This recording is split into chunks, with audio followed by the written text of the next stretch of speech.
कि ढाका के शाहजमाल एयरपोर्ट पे 22 फॉरेन एयरलाइंस आती थी। कराची, लाहौर और इस्लामाबाद तीनों एयरपोर्ट मिला लो तो 22 फॉरेन एयरलाइंस नहीं आती। तो 74 साल में हमारी रियासत और हमारी सियासत फेल हो गई हमारे गरीब लोगों को पानी देने में। सेहत तालीम को भूल जाएं, आप तो प्यास से आज़ाद नहीं कर पाए। के ख्याल में बेसिकली हमारे डेमोक्रेटिक सेटअप में कुछ फ्लॉज हैं इस वक्त। तो बांग्लादेश जिसको हम बड़ा कमतर समझते थे, उसकी आज हमें पाकिस्तान में मिसालें देनी पड़ती हैं। तो democracy has to be nurtured, it's a very नाजुक फूल। एक किसी इदारे को तो आप ये पावर नहीं दे सकते ना कि आप सारा पाकिस्तान के तमाम फैसले आप करें। 22 अरब की BRT शहबाज शरीफ ने बनाई, 29 किलोमीटर लंबी, उसमें 2 अरब रुपए चोरी करे शहबाज शरीफ। कनाडा के प्राइम मिनिस्टर ने छुट्टियों के दिनों में एक साहब का प्राइवेट हेलीकॉप्टर ले लिया था। उनकी इस इतने छोटे से एलिगेशन पे उनकी हुकूमत जाते जाते रह गई। उनको पब्लिकली आके मुझको जेल में डाला है 5 महीने, शायद अब्बासी को जेल में डाला है 7.5 महीने टर्मिनल बनाने को। दुनिया का सस्ता तरीन टर्मिनल है वो। मैं जब से कह रहा हूँ कि नैपको के एक टर्मिनल उससे लागे तो सस्ता। हम हर आदमी को गद्दार कहने के लिए तैयार होते हैं। अरशद मलिक की टेप थी, वो कम सीरियस एलिगेशन थी। आधी अपोजिशन जो मैं हमारी पार्टी की बात नहीं कर रहा हूँ, मतलब अब कुछ जो है वो कभी उधर मिल जाते हैं, कभी इधर मिल जाते हैं। दबाव आप देखिए सर कैसा होता है। मतलब खालिद मकबूल सिद्दीकी साहब टीवी पे आए और उन्होंने कहा कि हम घबरा गए, हमको अभी मतलब इस हुकूमत के पॉलिसियों को, इनका कोई मूड नहीं था MQM का कि वो जाके वोट दें, ना क्यू लीग का कोई मूड था कि जाके वोट दें। वो टीवी पे आके उनके खैरात बयान दे रहे हैं। पहले हफ्ते नहीं गए, उसके बाद बेचारों को प्रेशर किया, वो चले गए। वो जो फ़ोन थे वो अपोजिशन के लोगों के आते थे, अब तो हुकूमत के लोगों को फ़ोन करके उनको वोट दिलवाना पड़ा। यहाँ पे तो ये है कि जो खान साहब कहेंगे वो पीछे कह देते हैं अपने दोस्तों को, वो उनको करवा देते हैं। अब आपने पार्लियामेंट को भी एक फर्द वाहिद को सब सर्वेंट कर दिया जो कि IMF से आया हुआ है। तो ना नेपरा होनी चाहिए, ना ओगरा होनी चाहिए, ना पैमरा होना चाहिए, ना नैब होनी चाहिए, कोई नहीं चाहिए। 272 लोग इलेक्ट होके आते हैं, वो फिस्कल पॉलिसी दे रहे हैं और एक आदमी जो फंड से आया हुआ है वो पूरी मॉनेटरी पॉलिसी चलाएगा और हम कुछ भी नहीं कह सकें। ये मेरी समझ से कोई बात है। PML, PPP और ये जो इनकम्बेंट पार्टीज हैं, इनके देखें, इनके एक फैब्रिक भी है कि इसमें फ्यूडलिज्म ज्यादा है। 1994 के अंदर IPPs की पॉलिसी आई थी और उसके अंदर एक चीज कही थी कि डॉलर पे 17% रिटर्न है। जिसने भी पावर प्लांट लगाए उसने अपने पैसे नहीं लगाए। हकीकत की बात, खुली बात। अब जो चीज को आप इमरान खान साहब को समझ ना आए वो उसको माफिया कह दें कि शुगर माफिया। भाई इर्द गिर्द तो आपके लोग बैठे हैं। पाकिस्तान में आपके पास 1% लोग ऐसे हैं, अमीर लोग, जो जिनकी आमदन पाकिस्तान की 50% आमदन। IPP लगाने से लोग अमीर हो गए। अमीर तरीन लोगों को आपने 2.5% का लोन दिया है, आपने 7% की सब्सिडी दी। मतलब जितने गद्दार पाकिस्तान में दुनिया के किसी मुल्क में नहीं होंगे।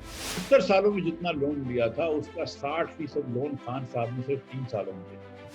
13 साल से पीपल्स पार्टी बैठी है, 1 रुपए की स्कीम कराची में नहीं करी है, 1 रुपए की। PTI के नालायक लोग जो है वो चंद हफ्ते की चीजें भी पूरी नहीं कर सकते और इसमें भी जाके ये रिश्वतें मांग रहे हैं बस की कंपनी। और जब ये बन जाएगी K4 तो उसके बाद पीछे से पानी भी नहीं होगा, ये भी मैं आपको प्रोटेक्ट करूँ। फिर लड़ाई होगी कराची की और इंटीरियर सिटी के पानी के साथ। ना सिर्फ पीपल्स पार्टी ने काम नहीं किया, MQM में भी कोई काम नहीं। But then MQM has also actively discriminated against some people of Karachi. ये जहांगीर तरीन के बेटे को इन्होंने सीट दी हुई है, शाह महमूद कुरैशी के बेटे को इन्होंने सीट दी है, परवेज खटक का पूरा खानदान है, 5 लोग 6 लोग खानदान के, उनको सीट दी। जिस दिन इसका बेटा आ जाएगा हम तो 9 मरतबा डसे जा चुके हैं। जज की तरफ से इल्ज़ाम लगता है, ISI के सरबराह की तकर्री होती है, अपोजिशन तहरीक दोबारा स्टार्ट होती है, जल्दबाजी के अंदर 33 बिल मंजूर हो जाते हैं। तो इस वक्त पाकिस्तान में सबसे बड़ा जो मसला है जिसकी वजह से सारी चीज़ें हो रही हैं तो ये कि खान साहब को मीशत नहीं संभल। यहाँ पे टीम में फैसल वाडा साहब हैं, इनके पास टीम में अली जैदी साहब हैं। ज़रा उनके कारनामे सुन लीजिएगा कि क्या कर रहे हैं वो। जिनका एक फ्रंटमैन है वो अपने मौलवी साहब, क्या नाम है। ओवरसीज पाकिस्तानीज को क्या वोटिंग का राइट होना चाहिए? So there is no reason to disenfranchise any Pakistan. That was the single most successful amnesty scheme in the history of Pakistan. जितने पैसे हमने उस स्कीम में कमाए थे कभी पाकिस्तान हुकूमत की किसी स्कीम में नहीं। खान साहब के पास जो था जो एमनेस्टी आई है उसमें ये मेरे ख्याल से प्रोविजन नहीं था। उसमें उन्होंने काफ़ी लोगों को, हुकूमत के लोगों को भी इजाज़त दे दी थी कि वो एमनेस्टी दे सकें। हमारे 5 साल के दौर में हम समझते हैं कि 50 लाख लोगों को नौकरियाँ मिली और हम हफीज़ पाशा साहब एस्टिमेट करते हैं कि खान साहब के 3 साल के अंदर 50 लाख लोगों को नौकरी चलेगी। हफीज़ पाशा साहब ये भी एस्टिमेट करते हैं कि 2 करोड़ लोग गुर्बत के खत से नीचे आ गए। 7 करोड़ लोग इस वक्त खत गुर्बत के नीचे, 2 करोड़ लोग खान साहब लेकर आए, इसमें से 1 करोड़ 35 लाख बच्चा है। 40% पाकिस्तानी जो हैं वो फूड इनसिक्योर। बिस्मिल्लाहिर्रहमानिर्रहीम, अस्सलाम वालेकुम पाकिस्तान। मेरा नाम नासिर खानज़ादा है और I would like to welcome you again for the new episode of Pakistan की राय। और this is a platform where we as an overseas Pakistani हमारा कंसर्न और हमारे जो पाकिस्तान से जो है इश्यूज हैं उनके लिए हम ये प्रोग्राम लेके आते हैं। और मेरे साथ इस वक्त मौजूद हैं आज के इस प्रोग्राम में आरिफ यासीन साहब सैस्कटून से, और Naveed Khaliq sahab from Toronto Ontario, and Qasim Khan from Vancouver Canada. So ये प्रोग्राम हम डिलीवर करते हैं बेसिकली कनाडा से, और to give opinions about overseas Pakistan is concern. और आज के दिन basically I have got a very important guest and a very knowledgeable gentleman as well, and I would like to welcome Mr. Mr. Ismail Saab, and who has been previously he has been a chairman Pakistan Board of Investments rahe hain, IMF economist rahe hain, and a federal ex-finance minister. Or currently he is an industrialist and a political worker with Muslim League Nawaz in Karachi. Mr. Saab, thank you again for joining us today in Pakistan Ki Rai. And again, as I said, the thing is, being an ex-finance minister and political economist, I would like to start few things about economy. Please do. तो mister साहब, जो basically Pakistan की situation है, बज़ाहिर हमें लगता है कि सिंस पाकिस्तान मारिज़ वजूद में आया है कि 73-74 सालों में कि पाकिस्तान की economy has gone through a different turmoils. और looking at the current scenario, हमारे पास ठीक है democratic setup has been for last 35 years, और previously it has been a long term where it has been an army administrators as well. तो आप क्या समझते हैं जो पाकिस्तान का ओवरऑल बेस्ट टाइम गुजरा है, तो वो जीडीपी के हिसाब से, कंज्यूमर प्राइस इंडेक्स के हिसाब से, इन्फ्लेशन के हिसाब से, that has been the best time as far as army administrators go. तो आप as a democratic setup, what is your opinion about those? जी, मेरी तो राय आपसे मुख्तलिफ है कि जमहूरियत, आपका ये कहना कि डिक्टेटरशिप के अंदर पाकिस्तान की इकनॉमिक मैनेजमेंट बेहतर है, वो डेटा से मेरे ख्याल से बोर्न आउट नहीं होती। जो मैं गुजारिश करता हूँ कि 1959-60 का जो जीडीपी था कांस्टेंट प्राइसेस में, रुपयों के अंदर मैं आपको बता रहा हूँ, तो उसके अंदर जो वेस्ट पाकिस्तान में जो था वो 200, और ईस्ट पाकिस्तान में 269 था, और वेस्ट पाकिस्तान में 355 था। बेसिकली जो रेशो डिस्पैरिटी का था वो 100 था, लेट्स से कि 1 रुपए वेस्ट पाकिस्तान की एक रुपए ईस्ट पाकिस्तान की इनकम पे 1 रुपए 32 पैसे वेस्ट पाकिस्तान की इनकम था। जब 10 साल अयूब खान का मार्शल लॉ रहा तो ईस्ट पाकिस्तान और वेस्ट पाकिस्तान का डिस्पैरिटी का रेशो 100 से बढ़ के 191 हो गया, और हर 1 रुपए की इनकम ईस्ट पाकिस्तान पे अब वेस्ट पाकिस्तान में 1 रुपए 61 पैसे हो गई। उधर न्यूट्रिशन इंटेक 10 साल में कम हो गई। आप ये देखें, per capita nutritional intake east Pakistan में कम हो गई, लिहाजा आपको ईस्ट पाकिस्तान अलग हो गया। अब आप उसकी बात करते हैं कि नहीं यार, वेस्ट पाकिस्तान में ग्रोथ तो बहुत अच्छी थी भाई, लेकिन ईस्ट पाकिस्तान में आपने क्या करा? आप मुशर्रफ साहब के ज़माने में आ जाइए। मुशर्रफ साहब के ज़माने में आपके, वो कहते हैं कि फॉरेन लोन्स कम कर दिए। भाई आपने पैसे देकर तो लोन नहीं कम करे थे, उन्होंने कर्जा माफ़ कर दिया तो लोन कम हो गए, विच इज़ ट्रू। लेकिन कर्जा क्यों माफ़ किया? कि बोला आप वॉर एंड टेरर करिए, उसका आप खमियाजा आज तक भुगत रहे हैं। आज तक आपके टीएलपी और टीटीपी और पता नहीं हर ABCD से घूम रहा है पाकिस्तान के अंदर।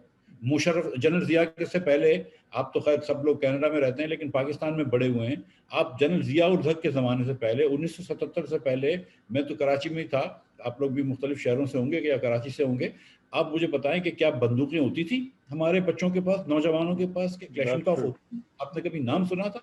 तो ये कॉस्ट कौन भरेगा भाई? ये कॉस्ट कौन भरेगा? इस वक्त ढाका के एयरपोर्ट पे, मैं 4-5 साल पहले की बात कर रहा हूँ, जब मैं वजीर था, मैंने एक दिन गिना था कि ढाका के शाह जमाल एयरपोर्ट पे 22 फॉरेन एयरलाइंस आती थी, और ये कोविड से बहुत पहले की बात कर रहा हूँ, जब मुस्लिम लीग नून की हुकूमत थी। कराची, लाहौर और इस्लामाबाद, तीनों एयरपोर्ट मिला लो तो 22 फॉरेन एयरलाइंस नहीं आती। ओके, फेयर एनफ, नहीं जी, ठीक है, प्लीज गो अहेड। या सच्ची बात यह है कि मैं आज मैं ना बल्दिया से अभी आ रहा हूँ, मैं थोड़ा सा, मुझे देर भी होगी आने में, 11:45 बजे घर पहुँचा हूँ। मैं अपने हल्के से जहाँ से इलेक्शन लड़ा था वहाँ पे गया था, और बल्दिया 1950 से ये कराची के इंडस्ट्रियल एरिया के साथ मुंसलिक है। मुख्तलिफ हुकूमतें आई हैं, मिलिट्री हुकूमत आई है, सिविलियन हुकूमत आई है, पीपल्स पार्टी, PTI, मुस्लिम लीग, 1000 हुकूमतें आई हैं। उधर किसी गरीब आदमी के घर में भी पानी नहीं आता है, सबको खरीदना पड़ता है। जिस मजदूर की तनख्वाह 20 से 30 हज़ार रुपये होती है, उसको 6 हज़ार रुपये महीने का पानी देना पड़ता है। तो 74 साल में हमारी रियासत और हमारी सियासत फेल हो गई हमारे गरीब लोगों को पानी देने में। मतलब आप रोटी कपड़ा मकान को भूल जाएं, सेहत तालीम को भूल जाएं, आप तो प्यास से आजाद नहीं कर पाए। सो इससे मैं एक जस्ट सेकेंडरी क्वेश्चन करूंगा। तो आपके ख्याल में बेसिकली हमारा डेमोक्रेटिक सेटअप में कुछ फ्लॉज हैं इस वक्त? आप समझते हैं कि we can improve quite a few things, चाहे वो लोकल लेवल पे लोकल गवर्नमेंट के इलेक्शंस हो, चाहे प्रोविंशियल एंड फेडरल गवर्नमेंट के इलेक्शंस हो? इज दैट द हम में से कोई फरिश्ता नहीं है, ठीक है। मैं ये खुदा न खास्ता नहीं कहूंगा कि सियासतदान बड़े अच्छे हैं और आर्मी वाले बुरे हैं, या आर्मी वाले अच्छे हैं या सियासतदान बुरे हैं। हम तो हर हुकूमत के अंदर देख चुके हैं, हर किस्म का सिस्टम देख चुके हैं। हमने तो कहीं भी आगे नहीं बढ़े अपने मुल्क को। वो बांग्लादेश जिसको हम बड़ा कमतर समझते थे, उसकी आज हम पाकिस्तान में मिसालें देनी पड़ती हैं। Absolutely, तो that's true. आप अच्छा, लेकिन डेमोक्रेसी जो होती है ना, खानदादा साहब आप बेहतर समझते हैं मुझसे, democracy is a work in progress. अमेरिकी डेमोक्रेसी जो कि 300-250 साल पुरानी है, उसके अंदर ट्रंप ने जो है वो क्या कर दिया, 6 जनवरी को उनके यहाँ कैपिटल पे अटैक हुआ और मतलब सब कुछ हुआ। तो democracy has to be nurtured, it's a very नाजुक फूल, it is a Yeah. Work in progress. वो ये नहीं कहता कि democracy is perfect, it is a search for perfect. Okay. We try to improve. तो इसीलिए आईनी इस्लाहत होती हैं, कॉन्स्टिट्यूशन अमेंडमेंट्स आते हैं, लेकिन हम एक तरीके के चल रहे होते हैं। उसमें मेरी राय भी शामिल होती है, कासिम भाई की भी राय शामिल होती है, हमारी दीगर सबके लोगों की राय शामिल होती है। मेरी राय भी गलत हो सकती है, इनकी राय भी गलत हो सकती है, मिनासिर कौम भी हम गलत फैसला कर सकते हैं, लेकिन कम से कम आगे बढ़ते हैं। और एक फर्द वाहिद को या एक किसी इदारे को तो आप ये पावर नहीं दे सकते ना कि आप सारा पाकिस्तान के तमाम फैसले आप करें। फिर ये होता है कि उसके अपने फैसले होते हैं। Absolutely. No, that makes sense. Yes. Now, let's move on to the next question. जी, अस्सलाम वालेकुम मिफ्ता इस्माइल साहब, वेलकम टू द प्रोग्राम। तो मिफ्ता इस्माइल साहब, अगर कहा जाए कि आप पीएमएलएन का एक बहुत वेल एजुकेटेड और वेल रिप्यूटेड चेहरा हैं, तो दुरुस्त होगा, आपकी शख्सियत काफ़ी मुतासिर कुन है। आपने 2017 में as a head of board of investment आपने एक ऑटोमोबाइल पॉलिसी बनाई थी, जिसके समरात अब आना शुरू हैं और आज पीटीआई वाले काफ़ी फीते वीते काटते हैं और हर चीज़ का क्रेडिट लेते हैं अपने ऊपर। नो डाउट बहुत सारे प्रोग्राम आपने शुरू करे। अच्छा, आपने भी यूएस से पीएचडी किया, आपने दुनिया देखी। आपसे एक क्वेश्चन करना चाहूँगा, बहुत छोटा-सा, थोड़ी-सी तमहीद लंबी हो गई। मिफ्ता साहब, मैं आपसे सवाल करना चाहूँगा, आपने दुनिया घूमी, आपने पीएचडी यूएस से किया, फिर आईएमएफ के साथ भी काम किया, आपने बहुत कुछ सीखा। एक लॉ होता है कॉन्फ्लिक्ट ऑफ इंटरेस्ट, यूएसए में, तमाम तरक्की याफ्ता ममालिक में मौजूद है। पाकिस्तान में ये एज़ ए लॉ कभी इसके बारे में बात नहीं करी। अभी पीएम साहब ने थोड़ी बहुत बात की।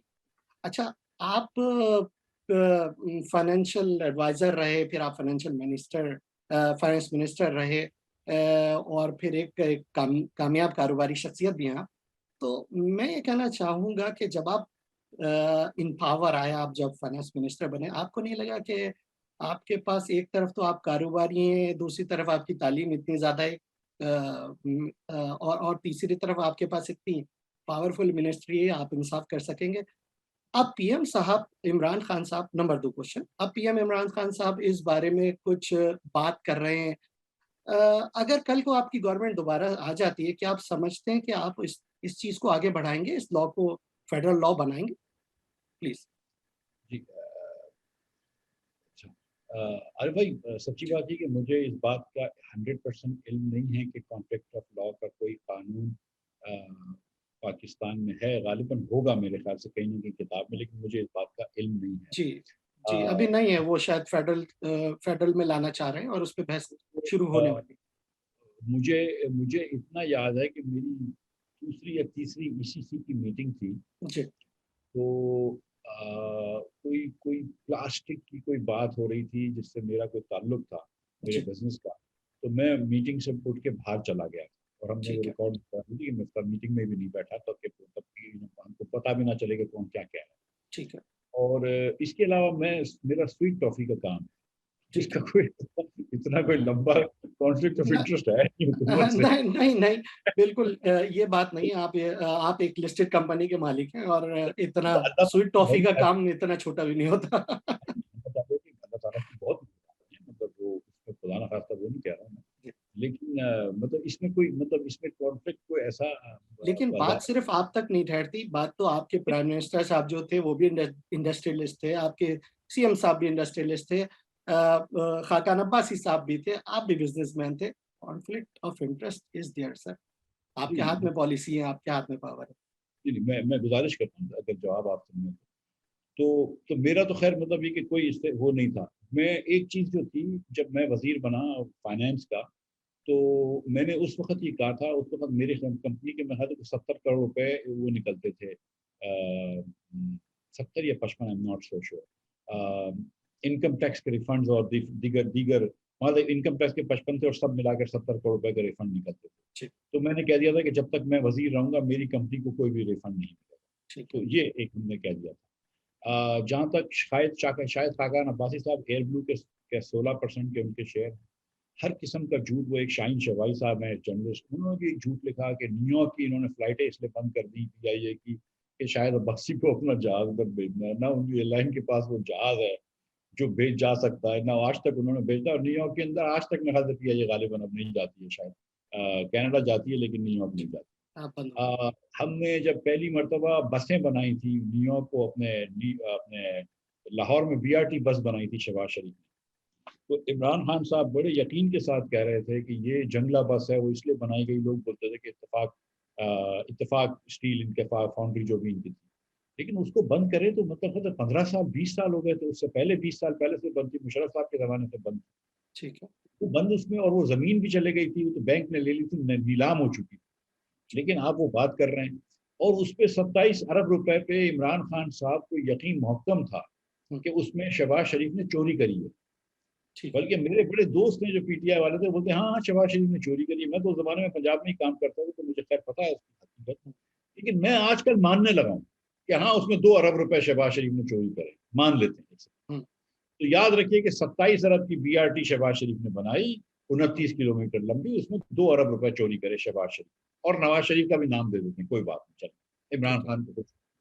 अब सवाल ये उठता है आरिफ भाई, और इसका आप भी मुझे जरा सा बताइए कि अगर शहबाज शरीफ ने 2 अरब रुपए की चोरी करी थी 27 अरब की बीआरटी में, और उतनी ही लंबी बीआरटी, 29 किलोमीटर लंबी बीआरटी पिशावर में बनी है, जो हमारे ख्याल से 125 अरब रुपए 105 अरब रुपए की बनी है, और पीटीआई बोलता है नहीं 70 कुछ अरब रुपए की बनी है, डबल से ज्यादा पैसे, 3 गुना ज्यादा पैसे में बनी है, उतनी ही लंबी, तो फिर उसमें इमरान खान ने कितनी चोरी करी होगी?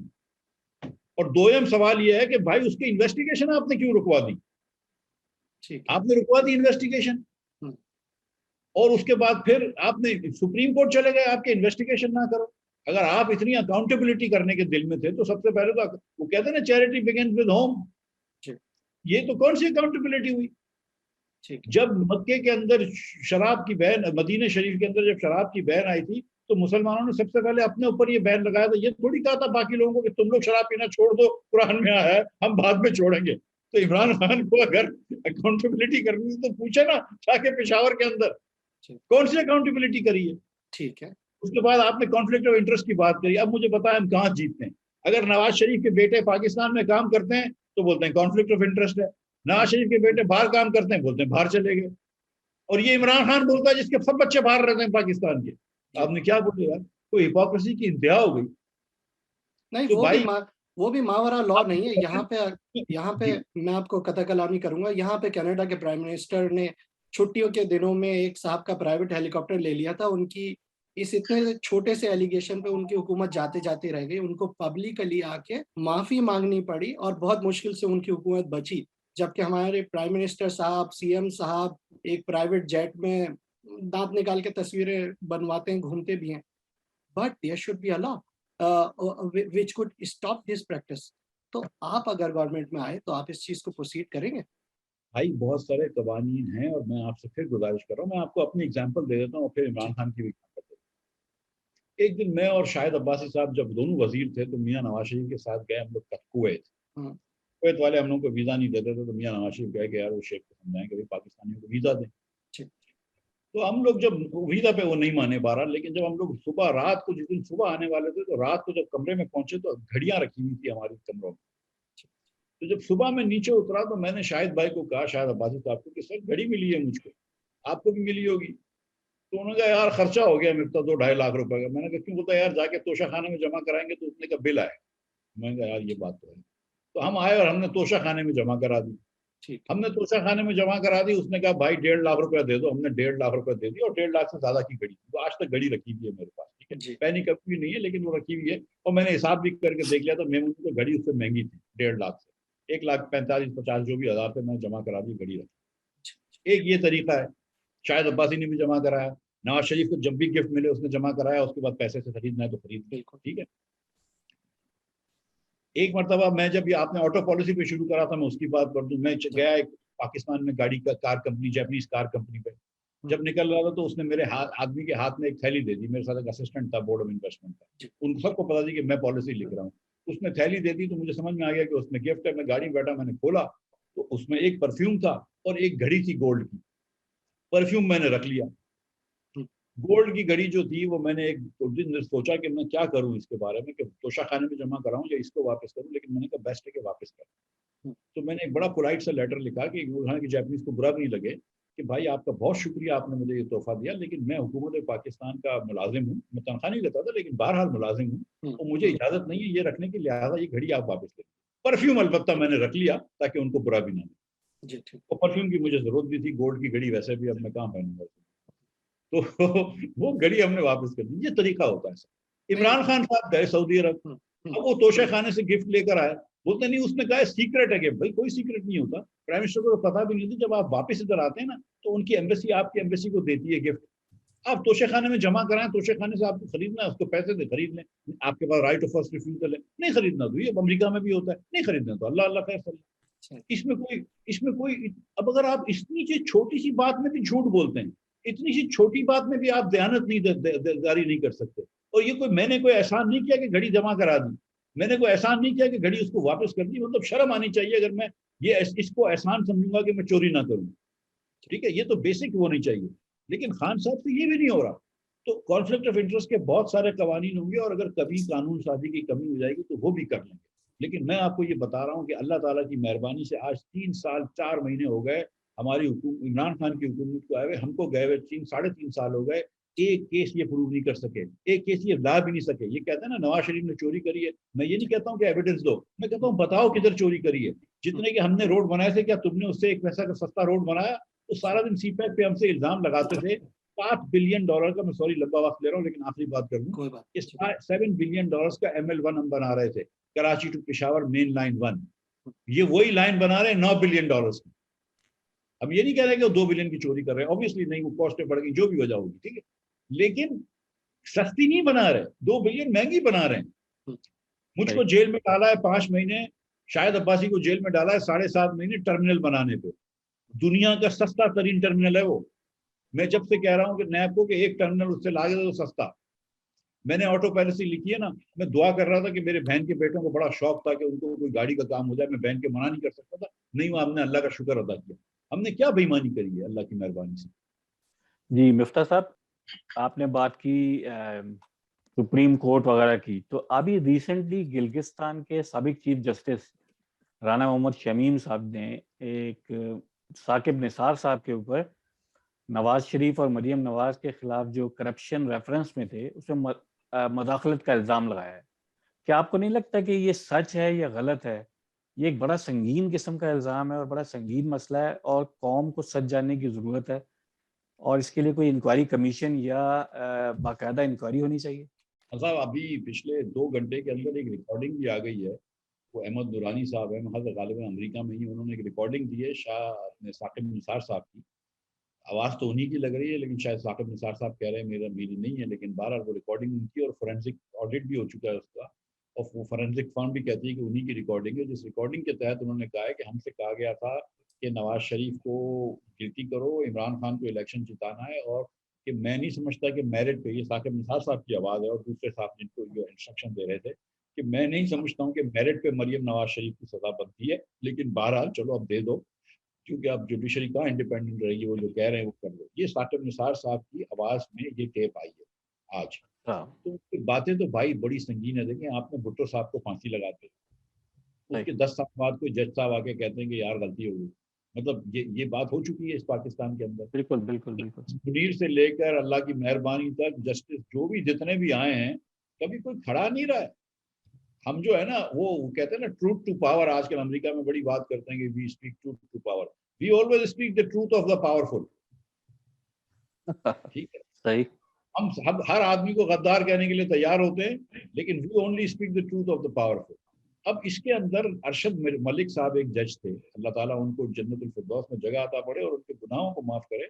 अरशद मलिक साहब एक जज थे जिनकी ये फोरेंसिक भी हो चुकी है, और वो टेप आई थी कि हाँ मुझे वो मेरी पुराने करतूत की कोई वीडियो दिखाई थी मुल्तान में जो जब थे जवानी के अंदर, और उस वीडियो के बेसिस पे मुझसे ये फैसला लिया गया। वो फैसला, वो जज को आपने सस्पेंड कर दिया, नवाज शरीफ को आपने फिर भी जेल में रखा। मतलब हैरत की बात है, ऐसी उल्टी गंगा भई है कि अब क्या बोले आदमी। तो मतलब मतलब अब जब हमारी जुडिशरी का नंबर 127 हो दुनिया में 130 में से, तो कोई वजह तो होगी। बिल्कुल ठीक है, लेकिन क्या वजह है कि गवर्नमेंट जो है या जो है अपोजिशन भी इस पे इतना प्रेशराइज नहीं कर रही है कि इसके खिलाफ जो है इंक्वायरी की जाए या एक बड़ा बेंच बनाया जाए और इस पे जो है वो, क्योंकि ये बहुत सीरियस किस्म के एलिगेशंस हैं। भाईजान, जो खान साहब, वो जो पहला अरशद मलिक की टेप थी वो कम सीरियस एलिगेशन थी। ये एक इस्लामाबाद हाई कोर्ट के जज साहब हैं, जज शोएब सिद्दीकी नाम था या सिद्दीकी साहब नाम था, बहरहाल मुझे पहला फर्स्ट नेम याद नहीं आ रहा, शोएब ही था। उन्होंने कहा कि मेरे घर पे आए थे कोई साहब, फौजी साहब, और कहा कि हमारी 2.5 साल की मेहनत ज़ाया हो जाएगी अगर आप नवाज शरीफ को बेल दे देंगे। जो ये जुलाई का जो जो उनको जेल में डाला था इलेक्शन से कुछ पहले, वो हाई कोर्ट के जज ने वो एफिडेविट दी हुई है, उस पर भी कोई अमल नहीं हो रहा। उनको आपने निकाल दिया कोर्ट से। उसके बाद फिर थोड़ा सा एक सर उठाया था जिस जज ने, उठाया है अल्हम्दुलिल्लाह। और भी ऐसे हैं, मतलब ये खुदा ना खास्ता वो फर्द वाहिद नहीं है। जज फायज ईशा, तो उनके ऊपर मीडिया ट्रायल भी हुआ और पता नहीं क्या क्या ट्रायल हुए। हालांकि कोई आदमी नहीं है जो ये कहेगा कि फायज ईशा जो खुदा ना खास्ता जो है उसकी इंटेग्रिटी जो है वो 100% ना हो, लेकिन उनका वो शुरू कर दिया। अब सिद्दीकी साहब थे, शोएब जो भी नाम था, शोएब नहीं कोई और नाम था उनका, सिद्दीकी साहब की एफिडेविट है जज साहब की कि मुझे घर पे आके लोगों ने प्रेशराइज करा, तो उसका सुप्रीम जुडिशियल काउंसिल में आज तक वो केस नहीं लिया जा रहा। तो अब हमारे मसाइल तो है ना सर। बिल्कुल ठीक है, लेकिन ये है कि अपोजिशन उस तरह से स्ट्रांगली इसके ऊपर क्यों रिएक्ट नहीं कर रही है? सर आधी अपोजिशन जो मैं हमारी पार्टी की बात नहीं कर रहा हूँ, मतलब अब कुछ जो है वो कभी उधर मिल जाते हैं कभी इधर मिल जाते हैं, दबाव आप देखेंगे सर कैसा होता है। ठीक है, मैं आपको हकीकत बता रहा हूँ कि मतलब बड़ा प्रेशर होता है लोगों के ऊपर। अभी ये जो 35 बिल एक दिन में पास हुए हैं, आपके ख्याल से कोई मजाक में पास हो गए कि कितने एमएनएस को कितने कितने फोन आए। मतलब खालिद मकबूल सिद्दीकी साहब टीवी पे आए और उन्होंने कहा कि हम घबरा गए हैं, हमको अभी मतलब इस हुकूमत के पॉलिसियों से। इनका कोई मूड नहीं था एमक्यूएम का कि वो जाके वोट दें, ना क्यू लीग का कोई मूड था कि जाके वोट दें। वो टीवी पे आके उनके खैरात बयान दे रहे हैं, पहले हफ्ते नहीं गए, उसके बाद बेचारों को प्रेशर किया, वो चले गए। मतलब इस बार तो हुकूमत के लोगों को फोन करना पड़ रहा है। वो कहते हैं ना कि पहले तो जो थे वो जो फोन थे वो अपोजिशन के लोगों के आते थे, अब तो हुकूमत के लोगों को फोन करके उनको वोट दिलवाने पड़े। तो ये, और इनफैक्ट ये हुआ ये है कि जब तक आपने पीछे से बैसाखियां दे दी हैं, इसलिए इसके बाद इमरान खान की जो हुकूमत है वो अपोजिशन से निगोशिएट ही नहीं करती। वरना तो अगर हमसे बैठ के निगोशिएट करें तो बिल भी अच्छा हो जाएगा, बेहतर बिल हो जाएगा। कनाडा में भी होता होगा, आई एम श्योर, अमेरिका में भी होता है कि रिपब्लिकन और डेमोक्रेट्स आपस में बैठ कर निगोशिएट करते हैं, कुछ ये चीज मानते हैं कुछ वो चीज मानते हैं, बिल होता है। यहाँ पे तो ये है कि जो खान साहब कहेंगे वो पीछे कह देते हैं अपने दोस्तों को, वो उनको करवा देते हैं। तो ये इस तरह ये निजाम चल रहा है। अभी ये रिसेंटली जो बिल्स अप्रूव हुए 33 बिल्स एक दिन में हो गए, तो हमने वी जस्ट कैलकुलेटेड अप्रोक्सीमेटली 4.5 घंटे का सेशन था और 4 मिनट्स पर बिल के हिसाब से हो गया, और उस पर ये कि कोई डिबेट भी नहीं हुई और सारी चीजें। उसमें से काफी सारे बिल इंटरेस्टिंग है। One of them is the autonomy of state bank of Pakistan. और इस पे I mean what is your view के आई अंडरस्टैंड कि ये पहली दफा नहीं हो रहा है, बट ये इस दफा कोई मेगा इफेक्ट उसमें ले रहे हैं अमेंडमेंट में कि जिसमें it will totally bypass the whole system of Pakistan, or is it right? And what is your view as a learned person in the field of finance? Qasim, देखें सच्ची बात यह है कि ये बिल पास नहीं हुआ है।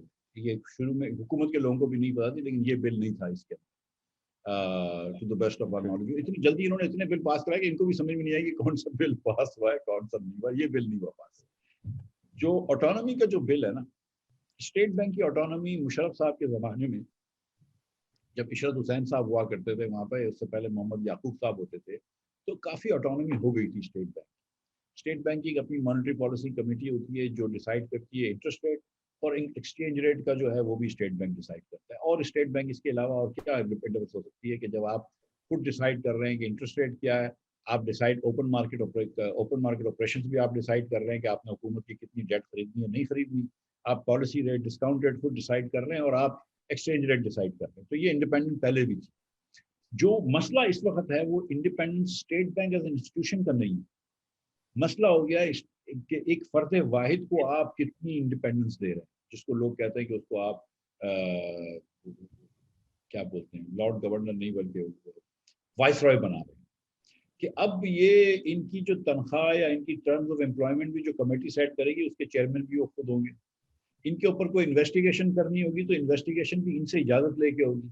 इनको जब ही निकाला जा सकता है जब कोर्ट ऑफ लॉ इनको गिल्टी करेगी, लेकिन कोर्ट ऑफ लॉ तब गिल्टी करेगी जब कोई इन्वेस्टिगेशन होगी जो इनकी इजाजत के बगैर नहीं हो सकती। लेकिन जो सबसे मुज़िर बात है वो ये कि पार्लियामेंट कोई कानून नहीं बना सकती इनके खिलाफ, या कोई भी बैंकों के खिलाफ, बैंकिंग के बारे में या मॉनेटरी पॉलिसी के बारे में पार्लियामेंट कोई कानून नहीं बना सकती इनकी राय के बगैर। अब आपने पार्लियामेंट को भी एक फर्द वाहिद को सब सर्वेंट कर दिया जो कि IMF से आया हुआ है। तो ये मेरी समझ से बाहर है कि ऐसी, मतलब इंडिपेंडेंस आपको बैंक से चाहिए लेकिन पाकिस्तानी अथॉरिटीज से चाहिए, अमेरिका के अंदर IMF जो बैठा है उससे इंडिपेंडेंस नहीं चाहिए। तो ये बड़ी अजीब सी बात है।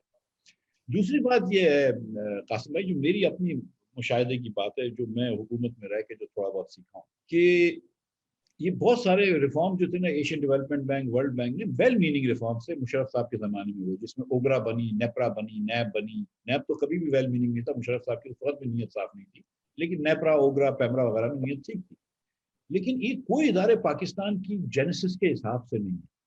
वो कहते हैं ना एक ज़माने में कि American constitution with a C, large capital C, is according to the American Constitution with a lower case C. यहाँ पे पाकिस्तान का जो नेपरा वगैरह के इदारे ना, वो एकदम, जब से नेपरा आई है पाकिस्तान में सर्कुलर डेट बढ़ गया, कोई बिजली में फायदा नहीं हुआ। ओगरा आया, गैस की प्राइसें बढ़ी, कोई गैस में फायदा नहीं हुआ। तो ना नेपरा होनी चाहिए, ना ओगरा होनी चाहिए, ना पैमरा होना चाहिए, ना नैब होना चाहिए, कोई नहीं चाहिए। और स्टेट बैंक की जहाँ तक इंडिपेंडेंस है, तो मैं आपको बताऊं कि जब मैं वजीर था तो मैं परेशान था कि यार जिम्मेदारी डॉलर लाने की तो मेरी जिम्मेदारी है, लेकिन डॉलर का रेट जो है वो गवर्नर साहब सेट कर रहे हैं। तो या तो वो जिम्मेदारी भी गवर्नर साहब ले लें फिर, और अगर आप मेरी जिम्मेदारी कर रहे हैं कि पूरी वफाकी हुकूमत की जिम्मेदारी, जो कि 272 लोग इलेक्ट होकर आते हैं, वो फिस्कल पॉलिसी दे रहे हैं, और एक आदमी जो फंड से आया हुआ है वो पूरी मॉनेटरी पॉलिसी चलाएगा और हम कुछ भी नहीं कह सकें, ये मेरी समझ से थोड़ी सी बात आपकी इसमें इसमें आपने बहुत सारे इदारों के हवाले से कहा है। मैं आपसे ये भी पूछना चाहूंगा कि देखें, I admire you as, you know, the person you are, as educated you are, as the portfolio you've carried. You know, my opinion on PML, PPP और ये जो incumbent parties हैं, इनके देखें, इनके एक फैब्रिक भी है कि इसमें फ्यूडलिज्म ज्यादा है, और जो पाकिस्तान में वाइसरॉयज भी कहलाते हैं लोग, क्योंकि IPPs का माफिया, यानी ये जो एनर्जी माफिया है, हमने बहुत सारी अपने इंस्टीट्यूशंस को जो है ना वो डिसएम्पावर किया by empowering a number of them. तो उसमें I mean you are a solution to the problem, but you are a part of you know, apparently in the popular opinion of the day कि PMLN is also one of the biggest problems. तो इसमें I mean, what about these institutions? IPPs के बारे में आपका क्या ख्याल है कि यानी कि should they have been there, because right now जो एनर्जी की प्राइसेस ऊपर जा रही हैं उसमें they have a lot to contribute. चले इसको भी जरा सा अनपैक कर लेते हैं, तो हकीकत की नजर से देख लेते हैं। 1994 के अंदर IPPs की पॉलिसी आई थी, और उसके अंदर एक चीज कही थी कि डॉलर पे 17% रिटर्न मिले। उस जमाने में बहुत पाउडर की शॉर्टेज थी, फिर काफी पावर लगा बिजली भुट्टो के जमाने में। उस जमाने में खुली ओवर इन्वॉइसिंग के आपने 100% से ज्यादा ओवर इन्वॉइसिंग करी। जिसने भी पावर प्लांट लगाया उसने अपने पैसे नहीं लगाए, हकीकत की बात है, खुली बात कर रहा हूं। ठीक है। उसके बाद 2002 की मुशर्रफ साहब की पॉलिसी आई, आपने 17% वही रखा। 1994 के बाद पावर नहीं लगे जो शुरू में लगाए थे बेनजीर भुट्टो की हुकूमत ने, उसके बाद कोई पावर प्लांट नहीं लगा। उसके बाद मुशर्रफ साहब की जब हुकूमत आई फिर पावर की शॉर्टेज हो गई, आपने 2002 की पॉलिसी के तहत लगाए 4 सिस्टर्स पंजाब में गैस के पावर प्लांट लगाए, आपने फर्नेस ऑयल के बहुत सारे पावर प्लांट, वही 17% इन्वेस्ट रखा और वही स्ट्रक्चर रखा। अब जब लोग बुरा भला कहते हैं तो PMLN को और PMLPPP को बुरा भला कहते हैं, लेकिन कोई बीच में नहीं कहता कि मुशर्रफ के जमाने में वही पॉलिसी थी भाई। और मुशर्रफ के जमाने में भी 4 पावर 4 सिस्टर्स पंजाब में लगे हैं, जिसको कहते हैं 220 मेगावाट के, सैफायर, हेलमोर, सैफ एंड ओरिएंट। उसके अलावा फर्नेस ऑयल के लगे हैं लिबर्टी, एटलस, निशात, चुनिया। तो ये किसी को याद नहीं रहता। फिर चले आगे चले, वो भी 17% रिटर्न इन्वेस्ट, वो भी ओवर इन्वॉइसिंग पे लगे हैं, ये भी मैं आपको बोल देता हूँ। चले उसके बाद फिर 2008 के बाद आपका नेपरा होने के बावजूद सर्कुलर डेट बढ़ता है। 5 साल पीपल्स पार्टी की हुकूमत ने कोई 1 रुपया किसी ने इन्वेस्टमेंट नहीं किया, 1 रुपया किसी ने इन्वेस्टमेंट नहीं किया। मैं इन्वेस्टमेंट का वजीर था 2013 में। आपका पूरा यूरोपियन जो गवर्नमेंट थी ना, उसका 500 मिलियन यूरो का पाकिस्तान का इंश्योरेंस था कि EXIM bank of Europe $500 million से ज्यादा इंश्योरेंस नहीं। यूएस एग्जिम बैंक $500 मिलियन की देती थी। इसमें आप 300 मेगावाट का एक प्लांट लगा सकते हैं, बस दैट्स इट। ठीक है। कोल भी बड़ा महंगा था उस जमाने में, और कोल 3-4 साल रहे। गैस बहुत ही महंगी थी, 17-18% ऑफ ब्रेंट गैस थी। और उस वक्त सोलर और बिजली भी, गैस भी बड़ी महंगी थी, वो एकदम नाकिस भी होती थी। तो यहाँ पर घंटे पे घंटा लोड शेडिंग पाकिस्तान भर में होती थी, कराची छोड़ के। कराची में कम लोड शेडिंग होती थी इलेक्ट्रिक की वजह से, बाकी पूरे पाकिस्तान में। मैं लाहौर में उस जमाने में रहता था, घंटे पे घंटा लोड शेडिंग। नवाज शरीफ साहब को इलेक्ट्रिक बिजली पे लोगों ने किया था, वो आए, उन्होंने बिजली की लगाने की बात शुरू करी। जो नेपरा के रेट्स थे, वो रेट नवाज शरीफ के ज़माने में, वो जिसको कहते हैं प्री डिटरमिन्ड टैरिफ, या वो कम हुए, बड़ा 1 पैसा नहीं। और उस पर इन्होंने पावर लगाया। जो नेपरा के टैरिफ थे, हमने जो बिक्की, बलोकी और हवेली बादशाह में 3 हुकूमत के पैसों से गैस के प्लांट्स लगाए हैं, हुकूमत के पैसों से, वो नेपरा की कॉस्ट से $100,000 सस्ते थे। और जाहिर होंगे कि नेपरा के ब्यूरोक्रेट को तो कभी उस तरह की निगोशिएट नहीं करेगा ना, जो कंपनी वाला, जो एक बिजनेसमैन को कर सकता है। हमने तो टेंडर कराया था जी ने लगाया था। और जी मतलब, और बिक्की बलो की हवेली आज तक दुनिया के सबसे तरीन मोस्ट एफिशिएंट प्लांट है। ठीक है। और 2 हुकूमत पाकिस्तान के, 1 हुकूमत पंजाब का। उसके अलावा 2 न्यूक्लियर पावर प्लांट लगाए कनब के अंदर, 1100 मेगावाट का, और एक और लग रहा है 1100 मेगावाट, वो भी हुकूमत पाकिस्तान के। उसके अलावा हमने तरबेला का 4th एक्सटेंशन करा, जो पहली मरतबा अयूब खान के बाद हुआ। तरबेला का चौथा टर्बाइन लगा। 3 टर्बाइन तो पहले से 3 टर्न की, ये चौथा लगा। 1300-1400 मेगावाट बनता है। वो कॉन्ट्रैक्ट पहले से दिया हुआ था, हमने सिर्फ उसको करवाया, पैसे देके मुकम्मल करवाया। और नीलम झेलम का काम भी मुशर्रफ साहब के ज़माने में शुरू हो गया था, जब हिंदुस्तान ने किशन गंगा शुरू करा था। ना उन्होंने पैसे दिए, ना जरदारी साहब ने पैसे दिए, काम वहीं पे था, हमने पैसे देके उसको मुकम्मल करा। अब लोग आगे, हमने क्या कर दिया। और हमने एक साहिवाल में, कराची में कोल के प्लांट्स लगाए, और एक हब में कोल का प्लांट लगाया। वो भी नेपरा ने रेट दिए, जिसके हर नेपरा के अंदर 5 लोग बैठे होते हैं, जिसमें एक आदमी KP की हुकूमत का था, जो PTI की थी। तो अगर हमने कहीं से गड़बड़ करी थी तो वो क्या खामोश बैठे हुए थे क्या? ठीक है। अच्छा, अब उसके बाद और ये प्लांट्स लगे हैं। हुकूमत आधे 70% जो बिजली हमने लगाई है, हुकूमत ने खुद लगाई। हुकूमत अपने आप को उसका बिजली का किराया दे रही है, कैपेसिटी पेमेंट दे रही है। अब जो चीज को आप इमरान खान साहब को समझ ना आए, वो उसको माफिया कह दें कि शुगर माफिया। भाई इर्द गिर्द तो आपके लोग बैठे हैं। मैं देखिए, मेरा स्वीट टॉफी का काम है। 4-5 दिन पहले मेरे भाई ने 136 रुपए की चीनी, फिर हुकूमत ने कुछ किया, आज कुछ 100 रुपए की या 95 रुपए की मिल रही है। तो भाई जो तुमको एक्शन लेना था 6 दिन पहले ले लेते। माफिया की क्या बात है? लॉबीज तो पूरी दुनिया में होती है। फार्मा की लॉबी कनाडा में भी होती होगी, अमेरिका में भी होती होगी। हर सनतकार का कोशिश होती है कि वो महंगा माल बेचे। ये हुकूमत का काम है कि आप रोक के देखें। हम जब पावर प्लांट ये लग गए तो मुस्लिम लीग नून की हुकूमत ने एक चीज करी जो कि बिल्कुल करनी चाहिए, और ये हम वापस ही लोग ले गए लोग। हमने कानून चेंज कर दिया। हमने कहा कि अब से नेपरा की फिक्स्ड प्राइस नहीं होगी। जो भी पावर प्लांट लगेगा ना, जो भी पावर प्लांट लगेगा, वो पहले बिड होगा, और जो सस्ता बिड होगा वो लगेगा। खत्म हो गई बात। क्योंकि नेपरा जब भी आपको फिक्स प्राइस देगी, और मैं आपको कसम से बोल रहा हूँ, क्योंकि ये क्या कॉन्फ्लिक्ट ऑफ इंटरेस्ट का क्वेश्चन भी पूछा था आरिफ भाई ने, कि जब शुरू में हमारे जमाने में 10 पावर प्लांट्स को, विंड के पावर प्लांट्स को लाइसेंस मिले थे। उसमें से एक मेरे अपनी कंपनी का था। मतलब एक 3-4 लोगों की कंपनी थी, जिसमें एक मेरे भाई भी इन्वेस्टर्स थे। तो मैं पावर सेक्रेटरी के पास गया कि ये ना कर, क्योंकि मुझे पता थी कि उसमें नफा हो रहा है। मैं कहा बिड करा लो, सस्ता हो जाएगा। क्योंकि अल्लाह ताला ने हमको बहुत दिया है। मैं तो थोड़े से और पैसे हो जाएंगे तो मैं क्या ज्यादा खा लूंगा, वैसे ही ज्यादा खा लेता हूँ। मतलब और क्या कर लूंगा। तो गुजारिश ये थोड़ी डाइट हो जाएगी। चलो, तो गुजारिश ये कि हमने उसको कह दिया कि अब से जो भी होगा वो बिड पे होगा। लेकिन 2013 में मैं आपको बता रहा हूँ कि ये पाकिस्तान के इन्वेस्टमेंट का ये हाल था कि जब आप 9 सेंट 8 सेंट कोल का दे रहे थे ना, तो एक टेकर नहीं था। मैं पूरी दुनिया में गया हूँ अल्लाह की कसम, मैं डेनमार्क में गया हूँ, मैं पता नहीं कहाँ कहाँ गया हूँ नवाज शरीफ के साथ, और आओ कोल का पावर लगाओ, आओ कोल बिल्कुल। पावर लगाओ, कोई नहीं लगाता था पाकिस्तान में। नहीं मुफ्ती साहब, आपका पॉइंट आ गया। नहीं, दैट्स एन एक्सीलेंट इंफॉर्मेशन। अच्छा, I would like to bring back again कि मैं बड़ी मैग्नीट्यूड और फेडरल लेवल पे बात करना चाहता हूँ। तो माय क्वेश्चन इज कि बेसिकली IMF के लिए कंटिन्यूसली आप लोग भी you were going back and forth with different programmes, plus Peoples Party has been going back and forth with IMF programmes, और इवन आर्मी डिक्टेटर्स भी एज वेल। तो आपके ख्याल में जिसको बोलते हैं कि इस वक्त करंटली जो है वो Pakistani, let's say if PTI is going, तो why do you think it's not the right way to do business, या लेट्स से कि फिलहाल हमारे पास जो शॉर्टेज ऑफ फंड्स हैं, that is the best way to take the country forward? मैं, अगर आप मुझे इजाजत दें तो एक थोड़ी सी पीछे से शुरू हो जाऊँ जरा सी जी ये हाँ, बात। जी हाँ, please please go ahead. Pakistan में जो होता है, पाकिस्तान के अंदर हमने 18 या 19 प्रोग्राम में मरतबा गए हैं, एक मरतबा हमने मुकम्मल किया है, बाकी कभी मुकम्मल भी नहीं कर सकते, और हमने भी मुकम्मल किया, उसके 2 साल बाद आपको फिर जाना पड़ा। ठीक है, तो ये एक Okay. डॉक्टर के पास आप बार बार जाते हैं, दवाई लेते हैं, कुछ अरसे तक वो हो जाता है फाका, और फिर 3 दिन बाद आप फिर पहुंच जाते हैं। तो Okay. कोई ना कोई चक्कर है ना। अब मैं Right. मेरे ख्याल से मैं आपको बताऊं कि क्या चक्कर है।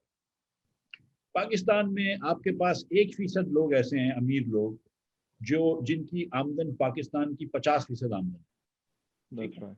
That's right. और बाकी 99% की आमदन 50% है। अच्छा, ये भी मैं जो है ना वो ज्यादा बता रहा हूँ, 99% की आमदन, एक्चुअली इससे भी बुरा हाल है, लेकिन इस अस्यूम ये कर लो, मैथ आसान हो। तो आपके पास 1% अमीर लोग हैं जिनकी 50% आमदन है, और 99% गरीब लोग जिनकी 50% आमदन। Okay. अच्छा, अब हमारे यहाँ जब भी इकोनॉमिक्स होती है ना, हम ट्रिकल डाउन इकोनॉमिक्स में बिलीव करते हैं Mhm. कि पहले सनतकार को पैसे दो, वो सनत लगाएगा, तो फिर वो 20,000 रुपए की नौकरी किसी को देगा।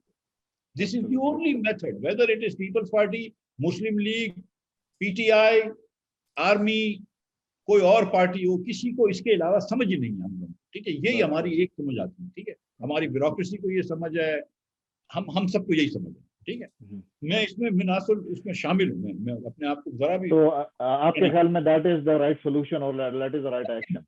बिल्कुल नहीं, उसी में मसला कर रहे हैं। ओके। अब होता ये है कि हम जाके फैक्ट्रियां लगवा देते हैं, तो जो 1% है ना उमरा, उनकी आमदन बढ़ जाती है 15%। लेकिन बाकी जो अभी फैक्ट्रियां लग रही होती है, वैसे तो बाकी महंगाई हो रही होती है, तो बाकी जो 50% आमदन है ना, उनकी तो 5% आमदन कम हो जाती है। लेकिन अगर आप मैथ करें ना कि if 50% income goes up by 15% and 50% income goes down by 5%, on average your income has gone up by 5%. तो जब 5% ग्रोथ होती है ना, तो अमीर लोगों की 15% ग्रोथ हुई होती है। उन्होंने मंगवाना शुरू कर दिया था कि ऑडिया मंगवा लो, आईफोन मंगवा लो, और घड़ियां मंगवा लो, वो सारी चीजें मंगवाना शुरू, इंपोर्ट बढ़ जाती है, इंपोर्ट इतनी बढ़ जाती है जिसकी कोई इंतहा नहीं। और उसके बाद फिर हम वही क्राइसिस में फंस जाते हैं, फॉरेन एक्सचेंज खत्म हो जाता है, हमको फंड पे जाना पड़ता है। अब अगर हम उल्टा कर दें कि गरीब लोगों की पहले आमदन बढ़वाएं, अमीर आदमी तो उनकी आमदन ना बढ़ाएं, तो गरीब आदमी क्या करेगा? वो गोश्त खाना ज्यादा शुरू कर देगा। ठीक है, वो अपने बच्चे को यूनिफॉर्म दिला देगा शायद। तो वो इंपोर्ट के ऊपर मसला नहीं आएगा, क्योंकि उसकी कंजम्पशन बास्केट में इतना इंपोर्ट नहीं है, मेरी और आपकी कंजम्पशन बास्केट में बहुत इंपोर्ट है। एग्जैक्टली। लेकिन अगेन कमिंग, अगर वो गरीब आदमी को हमें सपोर्ट करना है आइदर इन एनी फॉर्म और शेप, तो आपके ख्याल में क्या सोल्यूशन है टू दैट प्रॉब्लम? है दो देखिए, हमारे गरीब लोग क्या करते हैं, हमारे गरीब लोग 2-3 चीजें करते हैं ना, या तो फार्मिंग करते हैं, देहात में रहते हैं बेचारे फार्मर, खुद तो लैंड होल्डर्स नहीं होते, पेजेंट्स होते हैं, शेयर क्रॉपर्स जिसको कहते हैं। ठीक है, या ये फैक्ट्रियों में मजदूरी करते हैं। ये 2 गरीब लोग हैं ना आपके पास, या दिहाड़ी कर रहा होता है, ये कि मतलब these are the people, right. अब अगर आप फार्म इनकम्स बढ़ा दें कुछ करके, ठीक है, और कुछ करके क्या मतलब, देखें पाकिस्तान के अंदर हम $3 अरब की खाने पीने का तेल मंगाते हैं, पाम ऑयल। ओके। हम इतनी सोयाबीन नहीं उगा सकते कि हमको तेल ना मंगवाना पड़े। 1 अरब $1.5 का हम आपके मुल्क से भी, कनाडा से भी वो मंगवाते हैं, चिकपीस एंड लेंटल्स, चने और दालें भी हम बाहर से मंगवाते हैं, इथियोपिया से लेके कनाडा तक हम मंगवाते हैं। ठीक, उसके बाद इस साल हम तकरीबन $1 बिलियन का गेहूं और चीनी मंगवाएंगे। ये चीजें जब हम गए थे तो एक्सपोर्ट सरप्लस था, PTI की विजन और नए पाकिस्तान में ये इंपोर्ट पे आना करना पड़ रहा है। तो $3 बिलियन की ये चीजें मंगवाएंगे। अब इस पाकिस्तान में हमने कोई इंसेंटिव अगर फार्मर्स को दे दे, अच्छा हम जब सब्सिडी देते हैं उसकी खाद की, वो भी हम कंपनी को देते हैं, हम एंग्रो को देते हैं, फौजी फर्टिलाइजर को देते हैं, फातिमा फर्टिलाइजर को देते हैं, हम डायरेक्ट किसान को नहीं देते।